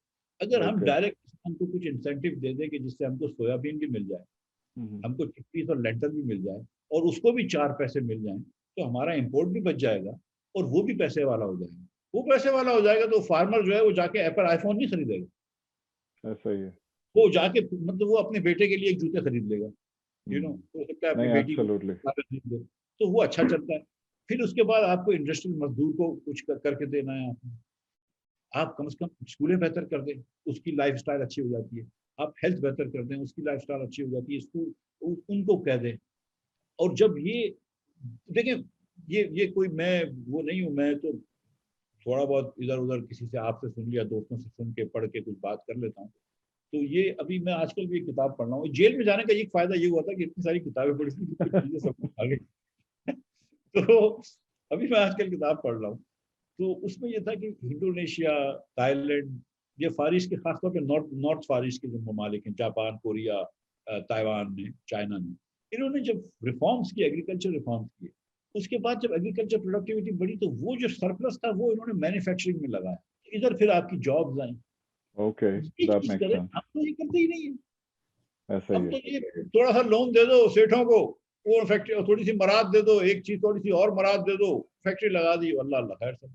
That's Pakistan true. में कौन अमीर है? कोई बड़ा एक्सपोर्टर अमीर नहीं होता, लोकल बेचने वाला अमीर होता है। और ये जो आपने कहा है कि आईपीपी लगाने से लोग अमीर हो गए, तो कहीं ना एग्जैक्टली। कहीं तो मैं आपको वापस उस तरफ लोन की बोरिंग की तरफ लेके आऊंगा। तो बेसिकली आपका कहने का मकसद ये है कि व्हाट इज हैपनिंग इज कि जितने भी हमारे पास फॉरेन लोन्स आते हैं, तो what we are doing is we are supporting industrialist and which is not giving the right results, जिसकी वजह से continuously we are having a challenge in the country. Is that the right thing? Absolutely, देखिए I am one of them. बिल्कुल। I've been a policy maker, but I'm also a beneficiary of this. Okay अब मैं आपको एक example देता हूँ। अभी ये पीटीआई की हुकूमत ने क्या एक चीज करी, turf loans, okay which is 1% state bank लेता है, और बैंक जितना भी लेता है, मेरे ख्याल से मेरे कंपनी ने एक 2.5% में लोन दिया, 10 साल का Okay. लोन 2.5%, ओके जिसमें 8-10% इन्फ्लेशन है, और आपने इंडस्ट्री लगाई, चले इंडस्ट्री लग जाता है, बड़ी अच्छी बात होता है। आधी उसको तो वैसे भी फिर भी लगती है, वो आधी लग गई, ज्यादा भी लग गई, लेकिन आपने अमीर तरीन लोगों को आपने 2.5% का लोन दिया है, आपने 7% की सब्सिडी दी है। अब जब Absolutely. कोविड आया, और इसमें कुछ इनकी भी मजबूरी है हुकूमत की, मैं आपको बताऊं, वो कोविड आया तो हुकूमत ने कहा कि जो कंपनियां अपने एम्प्लॉयज को रखेंगी, हम उनको 50-100 करोड़ रुपए तक का कर्ज देंगे। तो बड़ी बड़ी Okay. कंपनियों को मिला कर्ज, ठीक है, Okay. 50 करोड़ रुपए का, 100 करोड़ रुपए, 1%, 2%, और उन्होंने लोगों को रखा। लेकिन जो मेरा लड़का बाल काटता है, वो उसके पास भी 7 एम्प्लॉयज थे, Absolutely. उसने नई दुकान खोली थी, भाइयों से झगड़ा हो गया, उसने अपनी दुकान अलग खोली। अब That's उसको right. तो नहीं मिला लोन। अब जो उसके पास तो कोई कागज भी नहीं है कि वो बेचारे को दे सके, तो मैं समझता हूँ कि बैंक भी उसको लोन नहीं दे सकता। लेकिन जहां जरूरत थी हमको लोन देने की, बार्बर्स को, सैलून वालों को, छोटे रेस्टोरेंट्स को, उनको तो हम लोन नहीं दे सके। जो 8-8, 10-10 लोग रखते हैं, the very small micro businesses that own the employ the bulk of Pakistan. Exactly नहीं, आपने एग्जैक्टली बिल्कुल सही तरफ आइडेंटिफाई माइक्रो बेसिकली बिजनेसेस की तरफ जो होम इंडस्ट्रीज हैं और स्मॉल बिजनेसेस को how we can support them, that basically that might evolve a lot and again नहीं, that's exactly the point. No, fair enough.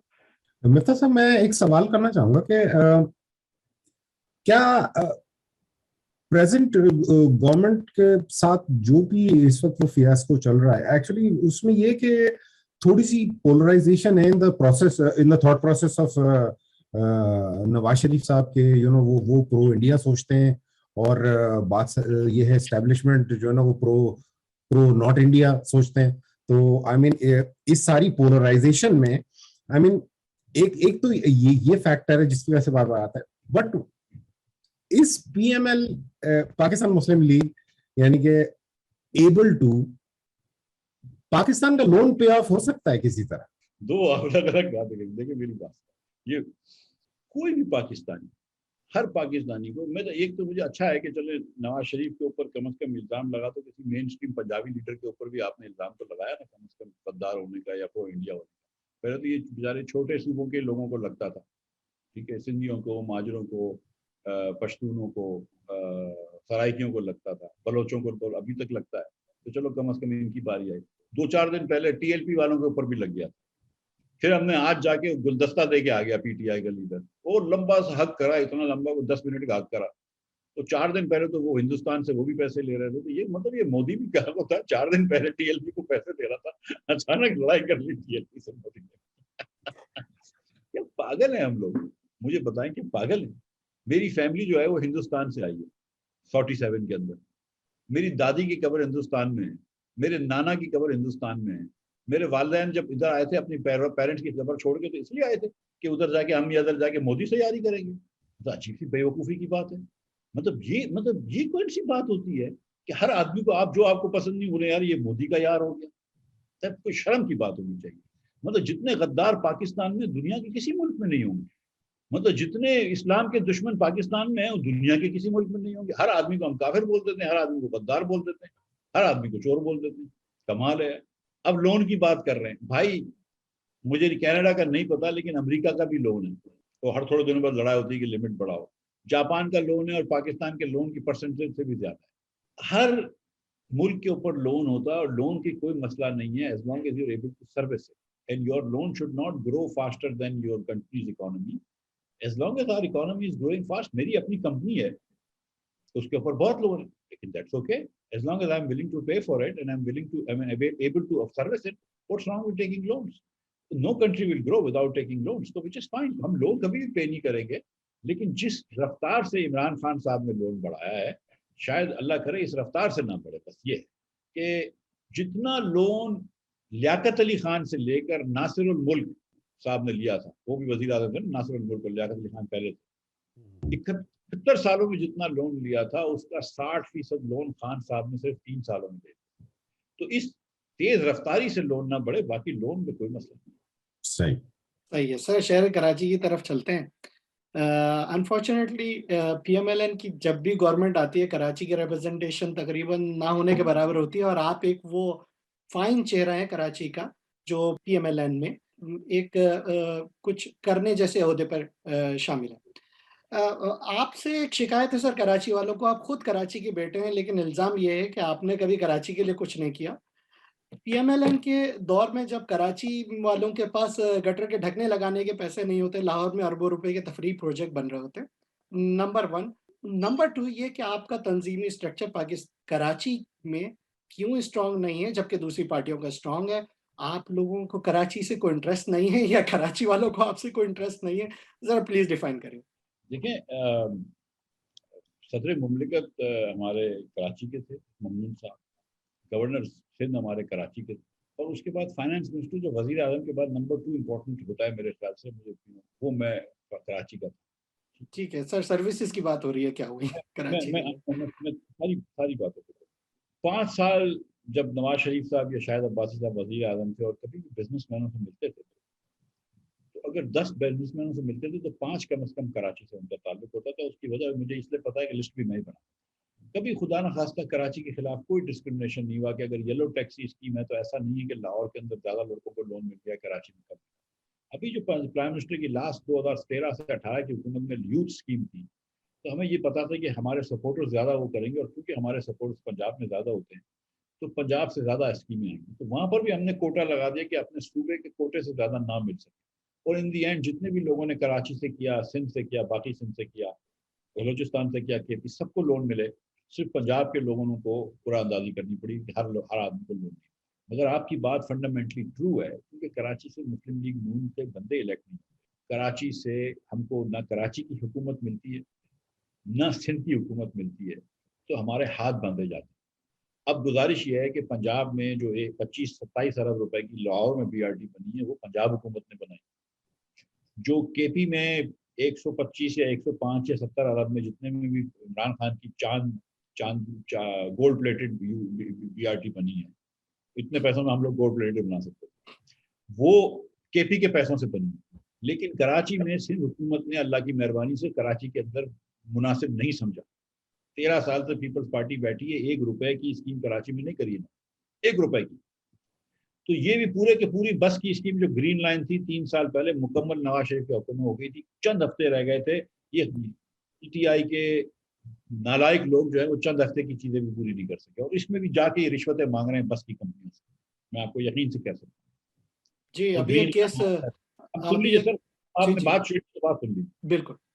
उसके बाद K4 जो था, वो एक जमाने में जरदारी साहब के जमाने में ये बात हुई थी कि 1/3 K4 के पैसे, K4 जो है एक पानी की स्कीम है कराची, जी जी 1/3 पैसे कराची की हुकूमत देगी, 1/3 पैसे सिंध की हुकूमत देगी, और 1/3 पैसे फेडरल हुकूमत देगी। फिर सिंध हुकूमत ने जम कर ली कराची की हुकूमत, तो अगर वो जम कर ली तो ज़ाहिर 2/3 वो देने चाहिए, उन्होंने मना कर दिया कि हम 2/3 नहीं देंगे।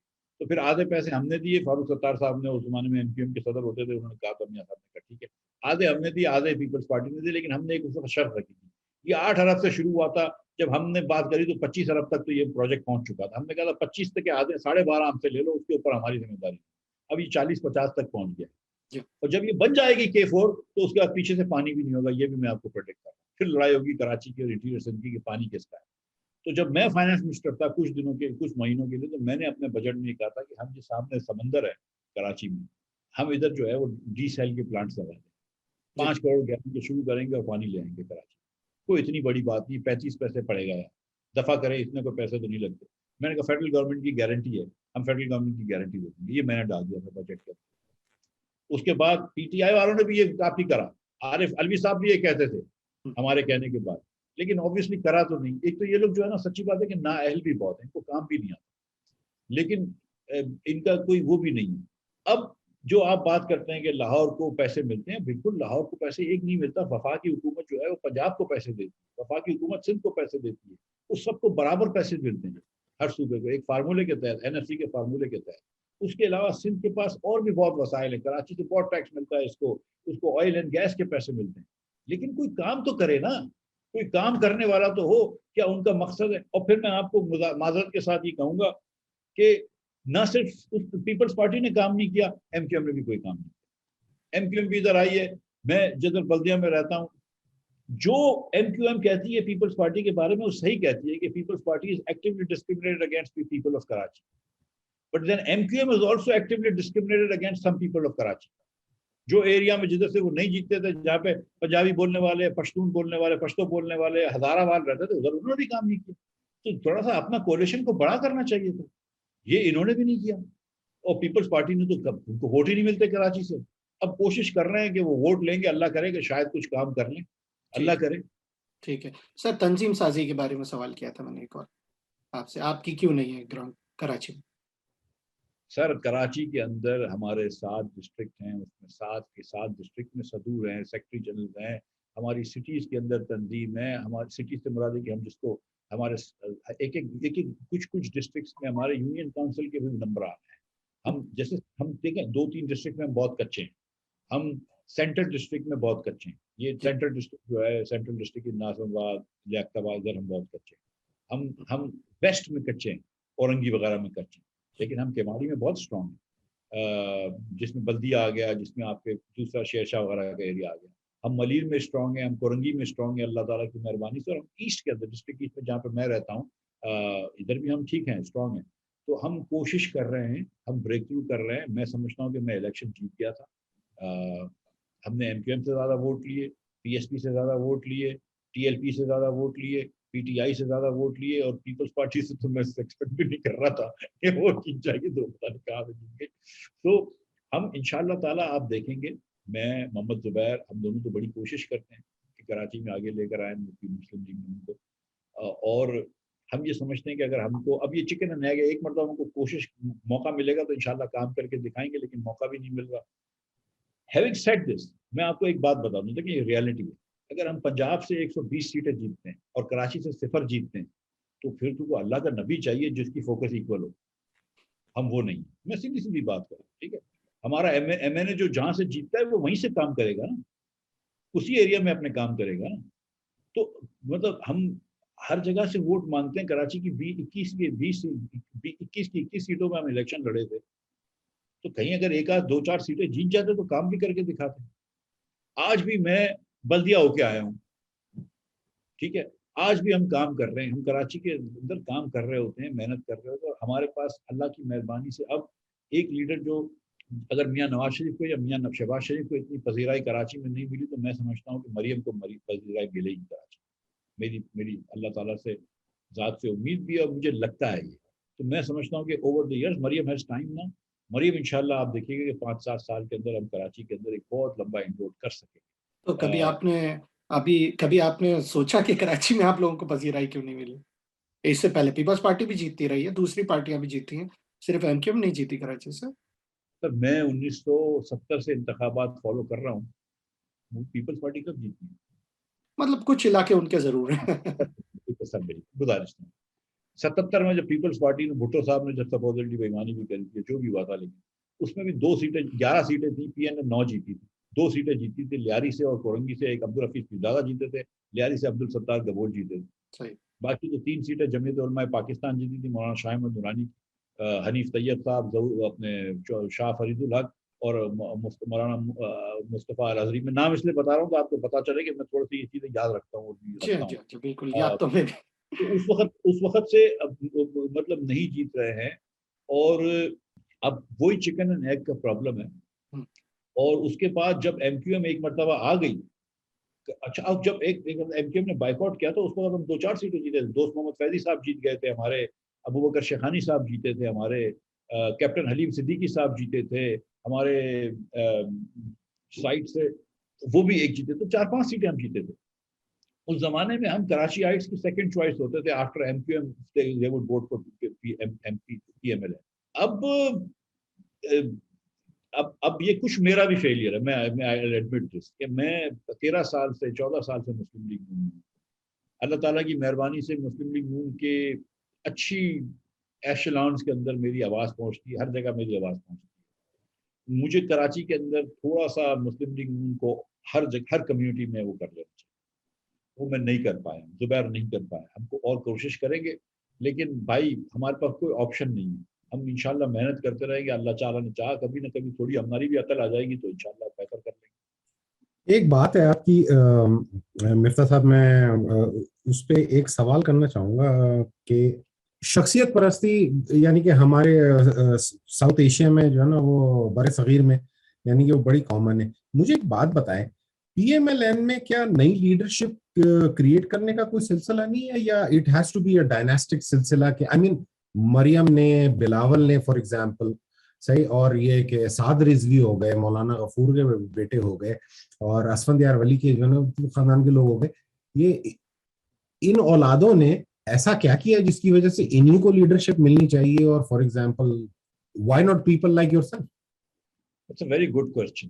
और आपने इतने नाम लिए, लेकिन अभी आपने पूरे नाम नहीं लिए मुकम्मल। मैं आपकी थोड़ी लिस्ट करता हूँ। मौलाना फजल रहमान के भी वालिद मौलाना मुफ्ती महमूद साहब, अगर आपको याद है, ठीक है।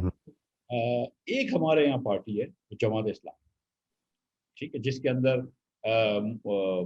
मुफ्ती मौलाना सैयद अबुल आला मौदूदी रहमतुल्लाह अलैह के बाद फिर मियाँ तुफैल आए, और फिर दीगर लीडर्स आए।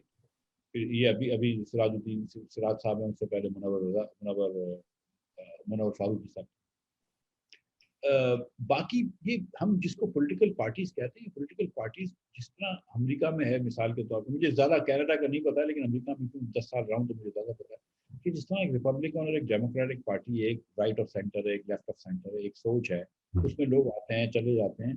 वो इस किस्म की पार्टियां नहीं है। उधर भी अब ट्रंप उसको कैप्चर अजीब तरीके से कर रहा है रिपब्लिकन को, लेकिन इस किस्म की पार्टीज नहीं है। This is Nawaz Sharif basic, what we call Muslim League is just Nawaz शरीफ।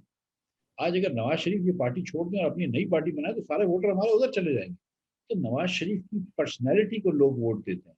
यहाँ पे भुट्टो साहब की पर्सनैलिटी को लोग वोट देते हैं, या बेनजीर भुट्टो साहबा को देते हैं। आप पीपल्स पार्टी को देखें, लड़ते भी उस पर है। एमक्यूएम जो है, वो जब अल्ताफ हुसैन साहब खत्म कर दिया, उधर हट गए, तो एमक्यूएम अपना ढांचा बन गया। ये एमक्यूएम जो 20 में से 25 सीटें जीतती थी, मतलब रियली, मतलब लाख वोटर होते थे, एमक्यूएम को 2 लाख वोट मिल जाते थे। वो एमक्यूएम 4 सीटों पे आ गई है, और अल्ताफ हुसैन के क्या कर लिया एमक्यूएम ने। तो ये मतलब अब ये हमारा है ही कॉन्सेप्ट। हिंदुस्तान के अंदर आप अब श्रीलंका में चले जाएं तो राजा पास के साथ सदर है, राजा पास के साथ वजीर आजम है, राजा पास के साथ डिफेंस मिनिस्टर है। उससे पहले वो बंद्रा नायके थी, वो कुमारिका चंद्रा नायके, बंद्रा नायके की बेटी चंद्रिका कुमार तंगा आ गई थी। हिंदुस्तान के अंदर एक तरफ से वो गांधी नेहरू की डायनेस्टी चल रही है, क्योंकि वो एक फर्द वाहिद पे ही अब वो कॉन्सेप्ट है। That's true. तो आई मीन दिस इज लेकिन मतलब wrongs cannot make one right. तो ये कि I know of course you know कि where I'm coming from, but जो educated world है उसको एक यानी कि आपका आंसर इसलिए मेरी बात सुने, मेरा आंसर पसंद हो कि ना हो, but this is the reality. मैं आपको सच बता रहा हूँ कि मैं I have seen Maryam grow in front of my eyes. मैं तो ये हमारी पार्टी के अंदर लोग मरियम को थोड़ा सा वो करते थे, पीछे रखते थे, लेकिन मरियम की popularity is just different, you know. मतलब शायद अब्बासी वजीर पाकिस्तान रह चुका है, वजीर आजम, मेरे भाइयों की तरह है, मतलब I am very close to, ठीक है, मेरे बड़े भाइयों की तरह है। बट यू नो मतलब शायद अब्बासी के हल्के के अंदर मरियम जो है वो ज्यादा बंदा मशहूर है उससे। हाँ, अल्लाह ताला ने उसको एक दे दिया, लेकिन वो but because she is Nawaz Sharif's daughter, and this is how your voters mindset works. What are you going to do about this? Absolutely. मतलब, और मैं आपको बताऊं कि ये खान साहब बड़ी बातें करते हैं। मैं आपको ये भी बात करता हूँ, जिस दिन इमरान खान अगर ये 5 साल, अगर अल्लाह ना करे 5 साल और अगर ये आ जाता है, तो इसका बेटा आ जाएगा एक दिन पाकिस्तान, वो आ जाएगा, और ये सारी जितनी बातें करते हैं ना, डायनेस्टिक पॉलिसी और नेपोटिज्म, सब खत्म हो जाएगी। ये इतनी यू टर्न लेते हैं हर बात पे कि यूनिवर्सिटी बनाऊंगा, यूनिवर्सिटी नहीं बनाई, प्रोटोकॉल नहीं लूंगा, हेलीकॉप्टर में जा रहे हो, मतलब हर चीज पे। ये जहांगीर तरीन के बेटे को इन्होंने सीट दी हुई है, शाह महमूद कुरैशी के बेटे को इन्होंने सीट दी है, परवेज खटक का पूरा खानदान है, 5 लोग 6 लोग खानदान के, उनको सीट दी। जिस दिन इसका बेटा आ जाएगा, जिस दिन अगर ये 5-7 साल सर्वाइव कर गया, उसकी पार्टी फैन क्लब से आगे बढ़ गई, हमारी तो फिर भी पार्टी है कि नवाज शरीफ चला गया तो शायद अब्बासी वजीर आजम बन गया, और शायद अब्बासी अकेला नहीं था, एहसन इकबाल, ख्वाजा आसिफ, अयाज सादिक, हमारे मरहूम परवेज मलिक साहब, अल्लाह इनको जवार रहमत में जगह अता फरमाए, परवेज रशीद, हमारे पास तो बड़ी अल्लाह की मेहरबानी से लीडरशिप है। लेकिन nonetheless the vote really belongs to Nawaz Sharif. मतलब I am telling you this कि it is not like Democrat Republican Party.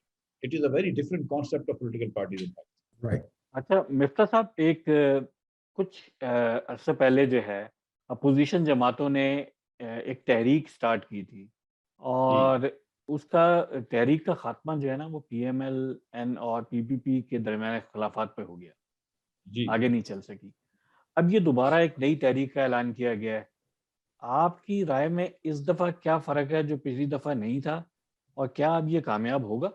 देखिए सच्ची बात यह है कि मैं आपको एक किस्सा सुनाऊं, जहाँ पे मेरा और शायद अब्बासी साहब का एक केस चल रहा है ना, LNG का, वो हर हफ्ते चलता है, हर ट्यूसडे को चलता है, 3 घंटे की हियरिंग होती है। तो एक ट्यूसडे को ऐसा हुआ, मुझे तो एग्जाम्पशन मिला हुआ, शायद अब्बासी साहब के पास एग्जाम्पशन नहीं, उनको हर ट्यूसडे जाना पड़ता है। तो एक ट्यूसडे को यूसुफ रजा गिलानी साहब का भी केस लगा, जरदारी साहब का भी केस लगा, और शायद अब्बासी साहब का भी केस लगा। जरदारी साहब खुद तशरीफ नहीं लाए, उनका वकील आया, उसको 1.5 महीने की टाइम मिल गया। यूसुफ रजा गिलानी साहब खुद तशरीफ नहीं लाए, उनका वकील आया, उनको 3 महीने का टाइम मिल गया। शायद अब्बासी साहब को खुद बुलाया गया और बोला अगले हफ्ते फिर आओगे, और 3 घंटे की हियरिंग हुई है। तो ये जो इमरान खान साहब कहते थे मैं NRO नहीं दूंगा, तो ये बड़ी डिफरेंट मुस्लिम लीग नून से और पीपल्स पार्टी के खिलाफ जो केसेस चले, उसकी बहुत मुख्तलिफ स्पीड और बहुत मुख्तलिफ इंटेंसिटी है। हम बोलते नहीं है, लेकिन बात कहने की नहीं, फिर भी यू नो मतलब, लेकिन थोड़ी रुसवाई की बात तो है ना, बात है रुसवाई की, ठीक है। उसके बाद अब आपने यूसुफ रजा गिलानी साहब को अपोजिशन का लीडर बनाने के लिए पीपल्स पार्टी वालों ने हुकूमत के 3 लोगों के वोट ले लिए, बोला नहीं आपसे ही अपोजिशन में बैठेंगे, ठीक है भाई, अपोजिशन में बैठ गए। उसके बाद से जितनी मरतबा हुकूमत बिल लेके आई है, हमेशा उन्होंने हुकूमत की सपोर्ट करी है। तो ये खास अपोजिशन वाले, जब हम सवाल इनसे पूछा जाता है तो बोलते नहीं हम इस बारे में बात नहीं करेंगे। तो पीपल्स पार्टी तो अंदर से मिली हुई थी, मुझे हमेशा लग रहा है, मतलब उस कम से कम ये उनका रिएक्शन ऐसा था। तो उस पार्टी के ऊपर तो मतलब हम रिलाई नहीं कर सकते। लेकिन अब मतलब, लेकिन on the other and, so that's one thing, PDM से उनको निकाल दिया गया। लेकिन जहां तक शहबाज शरीफ साहब का ताल्लुक है, तो वो leader of the opposition national assembly है, वो सबका लीडर है, तो उसको अपोजिशन को साथ लेके चलना है। तो फिर हम बोलते हैं कि भाई चलो, अगर आपको साथ चलना है तो चलो। हम तो 9 मरतबा डसे जा चुके हैं, तो हमें पता है, लेकिन अब क्या करें, यही अपोजिशन है भाई, यही हुकूमत है। इन्हीं के साथ काम करना। सही। अच्छा, अभी जो है, हम रिसेंट कुछ चीजें देखें तो जज की तरफ से इल्जाम लगता है, ISI के सरबरा की तकर्री होती है, अपोजिशन तहरीक दोबारा स्टार्ट होती है, जल्दबाजी के अंदर 33 बिल मंजूर हो जाते हैं। ये इत्तफाक है या कोई तब्दीली के आसार हैं? भाई आप चारों हजरात जो है ना, क्योंकि पाकिस्तान में आटा दाल नहीं खरीदते ना, तो आपको इसका आइडिया नहीं है कि जो सबसे बड़ी जो परेशानी है ना, ये ISI का सदर से क्या फ़र्क पड़ता है कि ISI का हेड चेयरमैन कौन है या कौन है। जो इस वक्त पाकिस्तान में जो सबसे बड़ा जो मसला है जिसकी वजह से सारी चीज़ें हो रही हैं ना, वो ये कि खान साहब से मईशत नहीं संभल रही, बिल्कुल नहीं संभल रही। मैं एक MQM के लीडर से मिला कुछ दिनों पहले, मेरा बड़ा अच्छा दोस्त है, तो मुझे कहता है कि यार जब खान साहब से अगर आप बात करें सीरियस, तो खान साहब 2 मिनट बाद सर को देख, मतलब वो देखना शुरू कर देते हैं, छत को देखना शुरू कर देते हैं, फोकस खत्म हो जाता है, अटेंशन स्पैन छोटा है। ठीक है, एक आदमी ने जिंदगी में क्रिकेट के अलावा कोई नौकरी नहीं करी थी, उसको आपने उठा के मुल्क का वजीर आजम बना दिया, उसको समझ ही नहीं है। वो हर चीज में बस क्रिकेट की मिसाल देता रहता है कि क्रिकेट में ये होता है, क्रिकेट में ये होता है। भाई होता होगा क्रिकेट में, वो अच्छी क्रिकेट खेलता था, बहुत अच्छी काम करता था। यहाँ पे तो देखो, यहाँ पे टीम में फैसल वाडा साहब है इनके पास टीम में अली जैदी साहब हैं। जरा उनके कारनामे सुन लीजिएगा कि क्या कर रहे हैं वो। जिनका एक फ्रंटमैन है वो अपने मौलवी साहब, क्या नाम है, समथिंग मौलवी। उसके बाद आपके मुराद सईद साहब हैं, वो जिनको अल्लाह को जान देनी है, शहरियार आफरीदी साहब हैं। उनके पास ये शेख रशीद साहब हैं। ये टीम से क्या हाक डिलीवर होगा? तो ये मतलब सीरियसली, मतलब सो द इशू इज कि हो सकता है कि तब्दीली आ जाए। All we want is a free and fair election, और अगर उसके बाद इस फ्री एंड फेयर इलेक्शन में इमरान खान जीतता है तो अल्लाह बड़ा है, बिस्मिल्लाह करें, आके हुकूमत करें। लेकिन पाकिस्तानी को, ओवरसीज जी पाकिस्तानी को मिफ्ता साहब वोटिंग राइट्स की भी अप्रूवल मिली, और ओवरसीज पाकिस्तानी को क्या वोटिंग का राइट होना चाहिए, और what is your opinion on this, let's say PMLN's opinion on this? यार, मैं PMLN का जो है ना, वो इलेक्ट्रॉनिक वोटिंग पे भी वही हमारा एक रिजर्वेशन था कि भाई थोड़ा बैठ के समझ तो लो कर क्या रहे हो। हमको ये लग रहा है कि इलेक्ट्रॉनिक वोटिंग मशीन के बाद जो है, वो अभी जिस तरह के मशीन की बात कर रहे हैं कि बहुत मैनिपुलेशन हो सकती है आसानी से। ठीक है, इसी तरह अगर आप ओवरसीज पाकिस्तानी को दे रहे हैं, तो ओवरसीज पाकिस्तानी की वोटिंग कौन कंडक्ट कराएगा? बोलते हैं इलेक्शन कमीशन नहीं कराएगा, नादरा कराएगा। नादरा हुकूमत के नीचे काम करता है। फिर वो किस तरह लिस्ट में होंगे, कहाँ वोट डालेंगे? या एम्बेसीज में जाके वोट डालेंगे या घर से वोट डालेंगे अपने इंटरनेट? और अगर आप, मतलब एक मिसाल आपको दे रहा हूँ कि अगर आपकी आप मैं देख रहा था जब आप लोगों के नाम आ रहे थे, तो कोई कैलगरी में रहता है आप में से कोई भाई, और कोई कहाँ का रहता है। तो मतलब कनाडा में होगा तो शायद एक, मेरे ख्याल से शायद टोरंटो में होगा, दूसरा शायद ओटावा में खोल दे या मॉन्ट्रियल में खोल दे। तो कैलगरी या ब्रिटिश कोलंबिया तो कोई वोट डालने जाएगा, मतलब ये, मतलब ठीक है। और वो वोट डालेगा तो कहाँ डालेगा? जिसने 40 साल 30 साल पहले मकान पाकिस्तान छोड़ दिया है, जिस मतलब मतलब वो किधर वोट डालेगा? मतलब वो जिस हल्के से गया था उस हल्के में जाए डालेगा, या अब जहाँ उसका बड़ा भाई रहता है जिस हल्के में, उधर डालेगा? कि जब आप गए थे तो आप मोहम्मद अली सोसाइटी में रहते थे, लेकिन अब आपकी फैमिली जो है, अम्मी अब्बा जो है, वो डिफेंस में हो गए, तो आप किधर वोट डाले? ये कोई बातचीत तो करे ना। हमारा भी तो स्टेक है ना इस मुल्क में, बातचीत तो करे कि भाई कौन वोट डालेगा, किधर लिस्ट है? ओवरसीज पाकिस्तानी में सब जिसके नाइकॉप के कार्ड थे वो डाल देंगे। जो पाकिस्तान में पैदा बच्चा, आपके अगर बच्चे पाकिस्तान में कभी रहे नहीं है, जो उर्दू नहीं बोल सकते, क्या वो भी पाकिस्तान में वोट डालेंगे? या सिर्फ आप लोग जो कि बड़ी उम्र में जाके पाकिस्तान से गए वो वोट डालेंगे? बिल्कुल डालना चाहिए। मतलब there are many many questions that you need to answer. Every जी overseas Pakistani is dual citizen etcetera who lives in Pakistan obviously votes, कोई मसला नहीं है। ठीक, यहाँ पे तो हमारे यहाँ पे अभी, लेकिन so there is no reason to disenfranchise any Pakistani. We don't wish to disenfranchise. नहीं, But thank you very much, आपने बहुत अच्छा अपने रिजर्वेशंस बताए। एक एक छोटा सा क्वेश्चन करूंगा, थोड़ा सा पास्ट में जाऊंगा। जब आप फाइनेंशियल एडवाइजर थे खाकान अब्बासी साहब के टाइम पे, तब आपने एक ऑफशोर टैक्स एमनेस्टी स्कीम के बारे में बात करी थी कि दौलतमंद पाकिस्तानी बाहर ममालिक से अपनी दौलत पाकिस्तान लाएंगे। ये this was one of the way to move the economy at that time. तो ऑन द अदर साइड क्या हो रहा था कि पनामा लीक आ चुकी थी, नवाज शरीफ साहब सुप्रीम कोर्ट के चक्कर लगा रहे थे, he was disqualified and 7 years उनको सुप्रीम कोर्ट ने सुना दी थी सजा।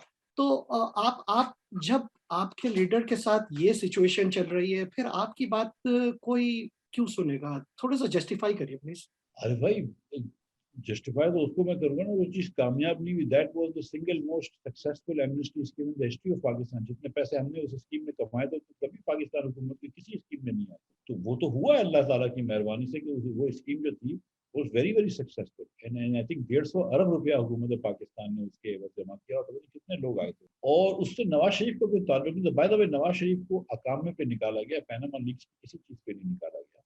कि नवाज शरीफ ने क्योंकि वीज़ा लेने के लिए अकामा करा हुआ था अपने बेटे की एक फ्री जोन कंपनी में, और उससे तनख्वाह नहीं ली थी, तो वो उन्होंने कहा कि क्यों तो तुमने तनख्वाह नहीं ली, लेकिन तुम ले सकते हो कभी, तो ये एक अक्रूड एसेट हो गया, और उस एसेट की अप्रूवल को इम्प्यूटेड एसेट हो गया, उसकी उस एसेट को आपने डिक्लेयर नहीं किया, तो उस पर निकाला था।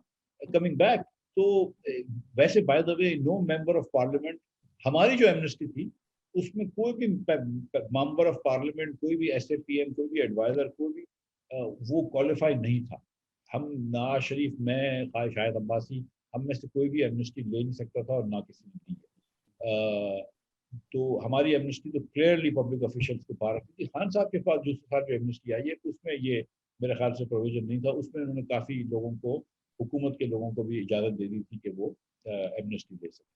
लेकिन वो हमने जो एमनेस्टी दी थी उससे कोई भी सियासी आदमी उसके अंदर, सियासी ऑफिस होल्डर उसमें नहीं ले सकते। मिस्टर साहब, just to time की limitation की वजह से I will ask the last question. So basically मैं थोड़ा सा दोबारा मईशत की तरफ आना चाहता हूँ, और मेरा क्वेश्चन ये है कि अगर लेट्स से कि इन 2023 अगर आप लोगों को दोबारा एक दफा यू कम इनटू पावर, आप लोगों का क्या बेसिकली प्रोग्राम है या क्या इनिशिएटिव्स होंगे, 1 or 2 or 3, कि that will bring the economy back on track? तो आपका क्या उस पे, what are you thinking based on current economic situation and challenges? देखिए, हमारे 5 साल के दौर में हम समझते हैं कि 50 लाख लोगों को नौकरियां मिली, और हम हफीज पाशा साहब एस्टिमेट करते हैं कि खान साहब के 3 साल के अंदर 50 लाख लोगों को नौकरी चली गई। हफीज पाशा साहब ये भी एस्टिमेट करते हैं कि 2 करोड़ लोग गुर्बत के खत से नीचे आ गए। खत गुर्बत क्या है? 18,600 rupees for a family of 6। So family of 6 is making more than 18,600 rupees. We don't consider them poor. 18,600, 7 crore लोग इस वक्त खतरे गुर्बत के नीचे। 2 करोड़ लोग खान साहब लेकर आए, इसमें से 1 करोड़ 35 लाख बच्चा है। 40% पाकिस्तानी जो हैं वो food insecure. So the only policy that Nawaz Sharif should have or will have and Shehbaz Sharif has, इसके पाकिस्तान के अंदर एम्प्लॉयमेंट पैदा करो, पाकिस्तान के अंदर एम्प्लॉयमेंट पैदा करो। जो मैंने आपसे पहले गुजारिश करी थी, फार्म इनकम बढ़ाएं। अब मतलब आई गारंटी यू कि जो what Nawaz Sharif wants to do is to increase the income of farmers and urban labour. इन दोनों तबके की इनकम बढ़ाएं, तो उससे जो है वो आपका इक्विटी भी अच्छी होती रहेगी, और आपकी मईशत भी चलेगी। और उसकी मईशत जब चलेगी तो आपके डॉलर खत्म नहीं हो जाएंगे, आपकी करंट अकाउंट डेफिसिट नहीं आएगी। So farm reform, like serious agriculture reform, in terms of pricing, in terms of pani, if you have to give them, solutions about drip irrigation, तो उधर लेके जाएं, पानी से हटाएं उनको, ये सब चीजें करें, पानी की प्राइसिंग को सही करें, और somehow अर्बन मजदूरों को हेल्प करें। आप देखिए, जब ये खान साहब कहते हैं ना कि कौम रोडों से नहीं बनती, मैं आपको बताऊं कौम रोड से ही बनती। जब आप रोड बनाते हैं ना, ये स्कूल बनाते हैं, कोई भी इमारत बनाते हैं, तो मेसन को नौकरी मिलती है, बढ़ाई को नौकरी मिलती है, बिजली वाले को, कारपेंटर को नौकरी मिलती है, अपने इलेक्ट्रिशियन को नौकरी मिलती है, गैस पाइपलाइन को नौकरी मिलती है, सुवेज लगाने वाले को नौकरी मिलती है। I think so, that's a fair comment. Absolutely right. इसलिए कि यूएस ने ऑलरेडी इतना बड़ा इंफ्रास्ट्रक्चर बिल अप्रूव किया है, तो that is an open example for everybody. Yes, that's right. And जो हम कर सकते हैं कि यार रोड बना दो, रोड बनाते रहो, मतलब नौकरियां हो जाएंगी। किसके घर में नौकरी आ जाती है ना, उसके घर में उजाला हो जाता है।